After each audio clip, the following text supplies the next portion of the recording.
teman-teman, kembali lagi dengan saya Jenny Wildren Televisi. Dalam video ini kita akan membahas tentang gangguan pada sistem kardiovaskular dengan kasus yaitu akut coronary syndrome atau biasa disebut dengan sindrom koroner akut. Sebelum kita masuk dalam pembahasan penyakitnya, kita perlu tahu dulu bahwa apa yang dimaksud dengan sistem kardiovaskular atau sistem peredaran darah. Jadi sistem kardiovaskular merupakan sistem yang bekerja pada beberapa struktur atau organ yang berfungsi sebagai alat transportasi. Transportasi dari sistem ini yaitu membawa darah yang berisi zat penting yang dibutuhkan oleh tubuh seperti nutrisi, hormon, dan zat imun. Selain itu, sistem kardiovaskular juga berperan untuk mengeluarkan sisa-sisa metabolisme tubuh seperti gas karbon dioksida.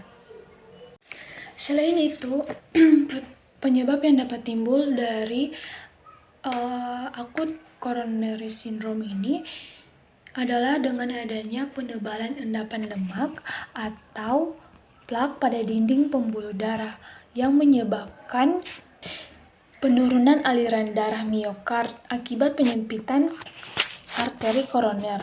Kemudian sumbatan yang dinamis yang diakibatkan oleh spasme lokal koroner epikardial, kemudian katup jantung yang abnormal, infeksi bakteri, dan juga faktor ekstrinsik seperti anemia, hipotensi, dan takikardia. Selain daripada itu, ada beberapa faktor penyebab yang dapat diubah dan juga tidak dapat diubah. Faktor yang dapat diubah seperti peningkatan tekanan darah, adanya diabetes mellitus, kemudian peningkatan kolesterol, kebiasaan merokok, kurangnya olahraga dan latihan, diet dengan kadar lemak yang tinggi dan terjadi kegemukan. Kemudian stres. Untuk faktor yang tidak dapat diubah, antara lain memiliki riwayat penyakit keturunan, usia, jenis kelamin, dan juga etnis. Tanda dan gejala dari akut coronary syndrome yaitu dada terasa seperti tertindih benda berat, kemudian nyeri yang terasa samar atau terasa sangat sakit di bagian dada, leher, bahu kiri, dan juga lengan. Kemudian nyeri tersebut menyebar ke bagian bawah. Adanya sesak nafas, detak jantung berdebar tidak teratur. Kemudian kelemahan yang parah, otot melemah, mual muntah, dan keringat dingin. Kita masuk pada poin yang selanjutnya yaitu patofisiologi atau bagaimana perjalanan dari penyakit tersebut. Jadi hampir semua kasus infark miokard disebabkan oleh arteriosklerosis koroner. Agar dapat memahami secara komprehensif, diperlukan pengetahuan tentang patofisiologi iskemia miokardium. Iskemia miokardium terjadi ketika kebutuhan oksigen lebih besar daripada suplai oksigen ke miokardium. Oklusi akut karena adanya trombus pada arteri koroner menyebabkan berkurangnya suplai oksigen ke dalam miokardium. Pada pasien dengan plak intrakoroner bersifat stabil, peningkatan frekuensi denyut jantung dapat menyebabkan terjadinya iskemia karena meningkatnya kebutuhan oksigen pada miokardium tanpa diimbangi dengan kemampuan untuk meningkatnya suplai oksigen miokardium. Di sini faktor yang berperan dalam progresi akut coronary syndrome yaitu aktivitas menurun, agresi dan adisi trombosit, vasokonstriksi koroner, ruptur plak, arteriosklerosis, serta ketidakseimbangan suplai dan kebutuhan oksigen miokardium. Dari perjalanan penyakit akut coronary syndrome tersebut, maka kita dapat mengetahui diagnosis apa saja yang dapat diambil untuk mencegah tanda dan gejala dari penyakit ini. Diagnosis yang dapat diambil yakni adanya pemeriksaan jantung, pemeriksaan marka atau enzim jantung, serta pemeriksaan fisik. di mana juga terdapat diagnosis penunjang berupa ekokardiografi, kemudian MCT atau multi-slice computer tomography, kemudian ada MRA atau magnetic resonance angiography, dan kemudian coronary angiography serta foto polos dada. Dari materi sebelumnya yang sudah dijelaskan, maka contoh kasusnya, pada tanggal 9 November 2021, Tuan A datang ke rumah sakit dengan keluhan nyeri dada yang rasanya seperti tertekan dan menjalar ke lengan kiri. Adanya sesak nafas, badan terasa lemah, jantung berdebar, tidak teratur. Tuan A juga mengeluhkan mual muntah dan juga keringat dingin. Wajah tampak meringis, tekanan darah 140/80 mm hemoglobin, nadi 120 kali per menit, suhu dengan 36,5 derajat Celcius, dan respirasi atau pernapasan 24 kali per menit. Melalui kasus ini, kita menggunakan 5 tahap dalam keperawatan. Yang pertama pengkajian, yang kedua diagnosa keperawatan, yang ketiga intervensi atau rencana tindakan keperawatan, yang keempat implementasi, dan yang terakhir yaitu evaluasi. Kita bahas yang pertama yaitu pengkajian. Yang pertama identitas pasien, nama Tuan A, umur 23 tahun, agama Kristen, jenis kelamin pria, pendidikan sarjana teologi. Pekerjaan dari pasien ini yaitu seorang pendeta, kemudian suku bangsa Indonesia, alamat Batu Gantong, tanggal masuk 9 Oktober 2021, tanggal pengkajian 9 Oktober 2021, diagnosa medis akut coronary syndrome. Yang kedua, identitas penanggung jawab. Nama Nyonya R, umur 27 tahun, hubungan dengan pasien saudara perempuan, pekerjaan seorang perawat, dan alamat di Batu Gantong. Yang ketiga, status kesehatan. A. Status kesehatan saat ini. Tuan A dibawa ke rumah sakit umum Haulusi Ambon oleh saudara perempuannya pada tanggal 9 Oktober 2021. Pasien mengeluhkan nyeri pada daerah dada, rasanya seperti tertekan dan menjalar ke lengan kiri atas. Terdapat juga sesak nafas, pasien merasa lemah, detak jantung berdebar lebih cepat dari biasanya, serta adanya mual muntah. Poin berikutnya keluhan utama. Saat masuk rumah sakit, pasien mengeluhkan nyeri dada seperti tertekan atau tertimpa benda berat dan menjalar ke lengan kiri.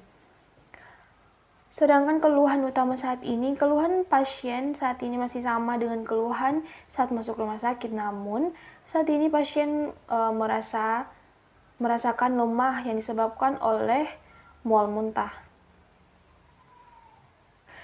Alasan masuk rumah sakit dan perjalanan saat ini. Pasien sebelum masuk rumah sakit sempat mengeluhkan nyeri dada yang disertai sesak nafas. Kondisi ini diketahui oleh saudara perempuannya sehingga Tuan A langsung dirujuk ke Rumah Sakit Dr. M. Haulusi Ambon dan dirawat di ruang jantung. Upaya yang dilakukan untuk mengatasinya, upaya yang dilakukan oleh keluarga sebelumnya untuk mengatasi sesak nafas yang dikeluhkan oleh Tuan A yaitu adanya pemberian obat inhaler untuk mengurangi sesak nafas. Kita masuk pada status kesehatan masa lalu. Yang pertama, penyakit yang pernah dialami. Pasien mengatakan tidak pernah ada penyakit yang dialami sebelumnya. Pernah dirawat? Pasien mengatakan tidak pernah dirawat. Alergi, pasien tidak memiliki alergi. Kebiasaan merokok dan juga disertai dengan stres terhadap pekerjaan maupun masalah dalam keluarga. Poin yang kedua, riwayat penyakit keluarga. Klien mengatakan bahwa penyakit yang diderita juga merupakan penyakit keturunan, di mana diwariskan dari kakeknya. Poin yang ketiga yaitu genogram. Teman-teman bisa lihat di sini, ini merupakan genogram, yang dimana bentuk kotak itu merupakan digambarkan sebagai pria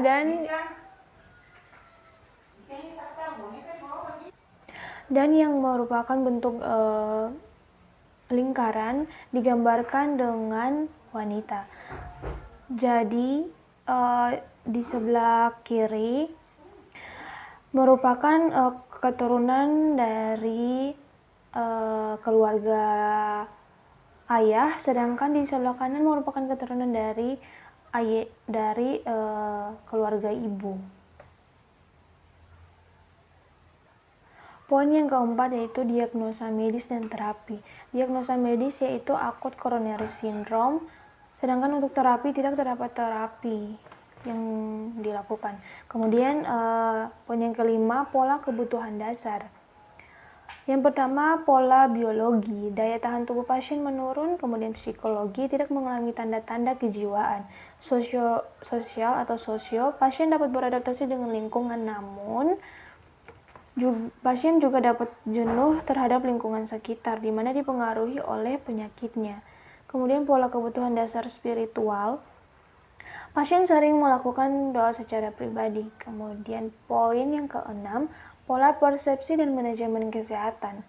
Pengetahuan klien terkait dengan kegiatan sehari-hari dalam upaya pencegahan penyakit terhadap diri sendiri dan keluarga, yakni dengan pemberlakuan perilaku hidup sehat untuk meminimalisir resiko terjadinya akut coronary syndrome atau biasa disebut dengan sindrom koroner akut.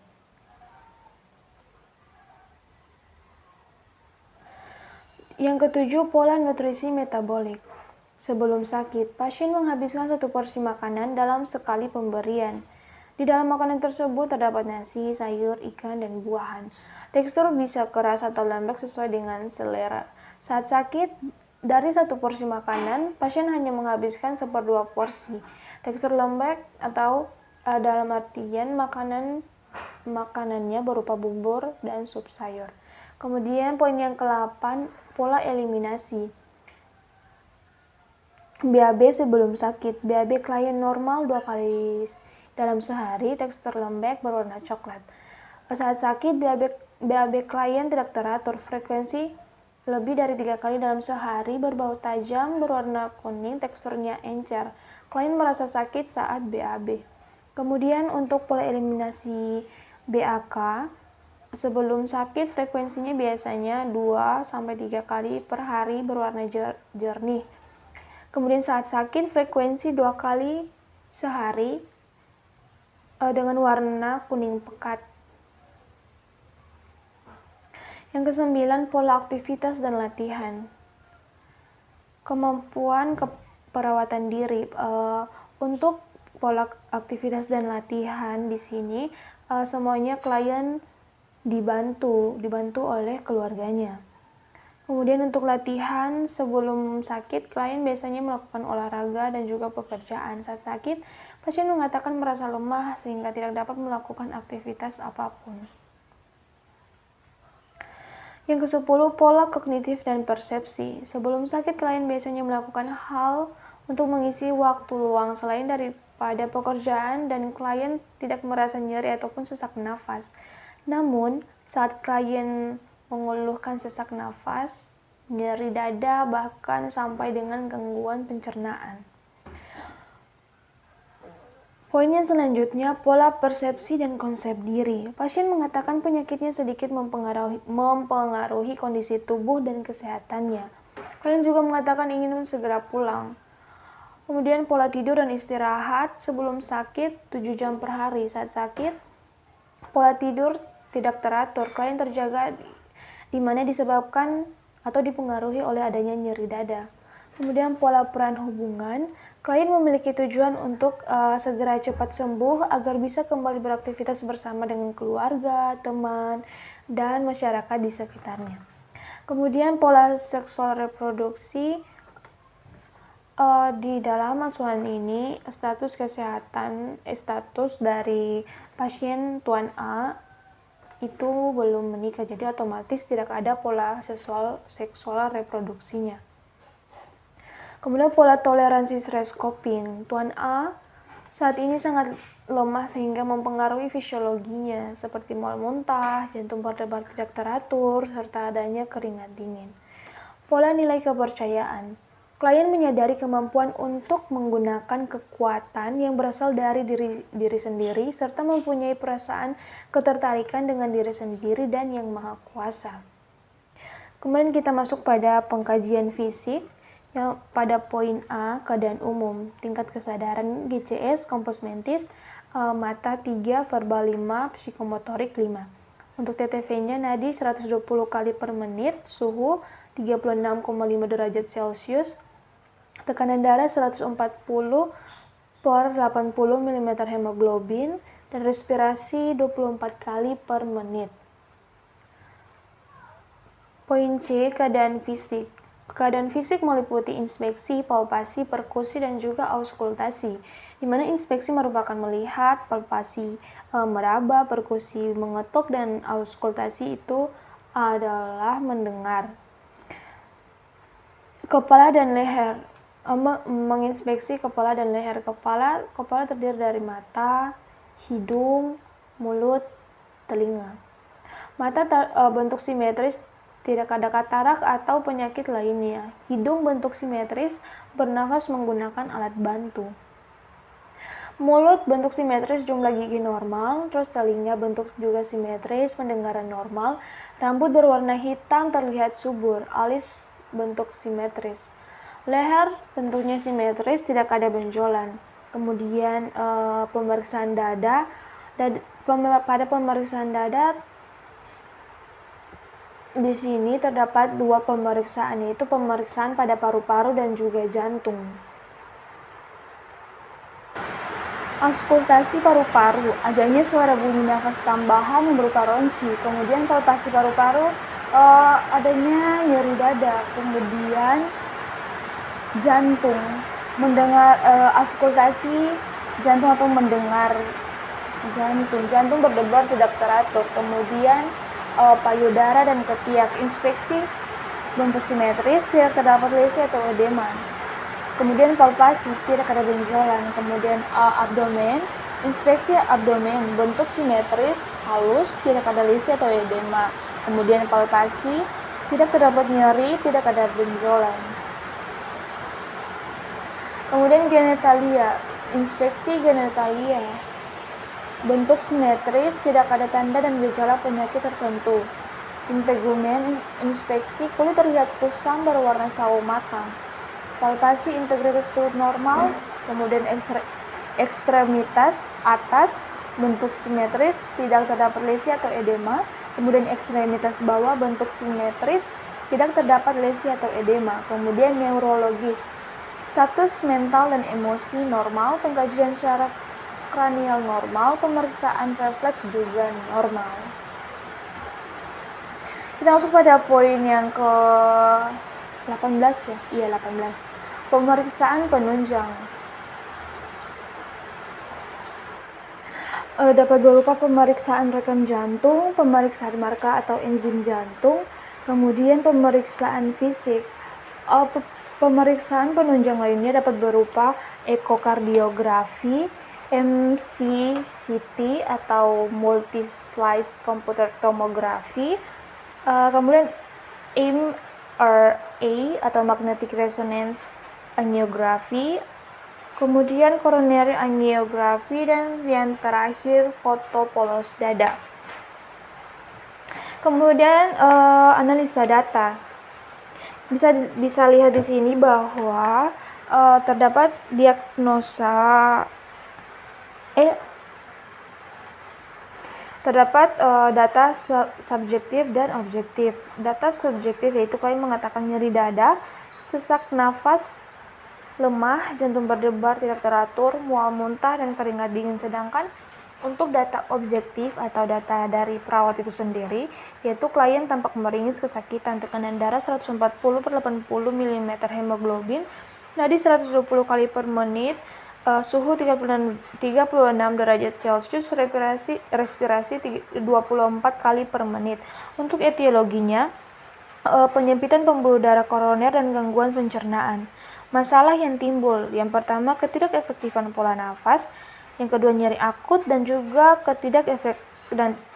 ketidakseimbangan nutrisi kurang dari kebutuhan tubuh.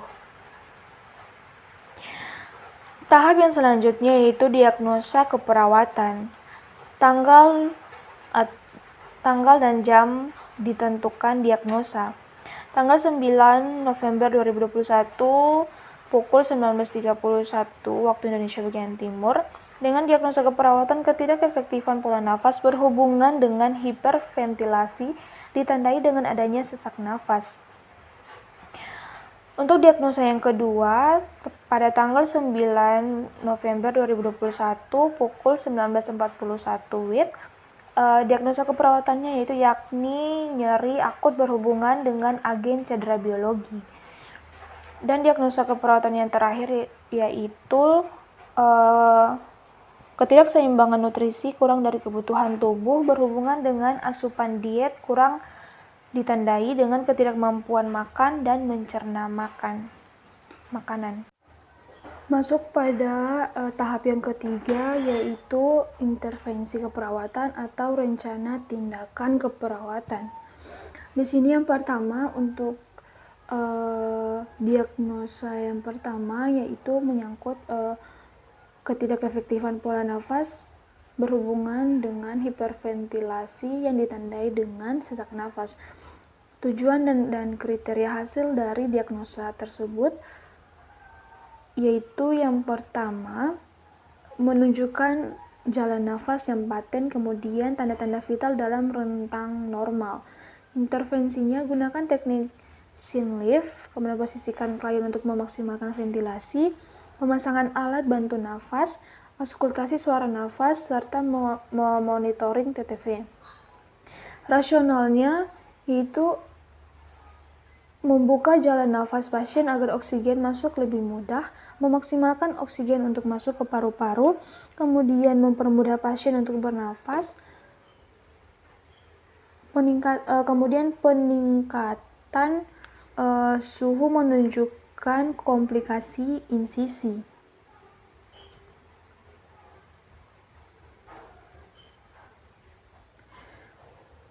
Yang kedua, mampu mengontrol nyeri. Intervensinya